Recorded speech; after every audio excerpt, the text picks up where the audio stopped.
இப்போ அதே அளவு வெட்டிட்டேன். இப்போ இந்த டேப் கூட எல்லாம் இங்கே பாருங்களேன், உங்களுக்கு தெரியுதான்னு பாருங்கள். நான் ஸ்ட்ரைட்டாக இருக்க டேப்பையும் வச்சு காமிக்கிறேன், இப்போ கோணலாக இருக்க டேப்பையும் வச்சு காமிக்கிறேன். ஏன் இந்த கூட விலை ஜாஸ்தி சொல்கிறீங்க அப்படின்னு நீங்கள் கேட்குறீங்களே, அதுக்கான விளக்கத்தையும் நான் கொடுத்துட்றேன். பாருங்கள், இப்படியே அளந்துட்டே வரேன். இந்த இடத்துல உங்களுக்கு பெண்டாக இருக்கிறது தெரியுதா? இங்கே பாருங்கள் எப்படி பெண்டாக இருக்குது பாருங்கள். நான் கீழே இருக்க டேப்பை வந்து ஸ்ட்ரைட்டாக இருக்குது, பெண்டாகி எப்படி வளைஞ்சு போகுது பார்த்தீங்களா? இந்த டேப்பை ஒன்றுமே யூஸ் பண்ண முடியாது, வெட்டி இப்படி தூரமாக போட்டுற வேண்டிதான், அது நோ யூஸு.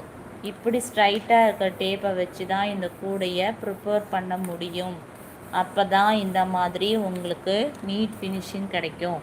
வளைவாக இருக்க டேப்பை இதில் வச்சு பின்ன முடியாது. டேப்பு வந்து கோனில் தான் சுற்றி வரும். 2.5 கிலோ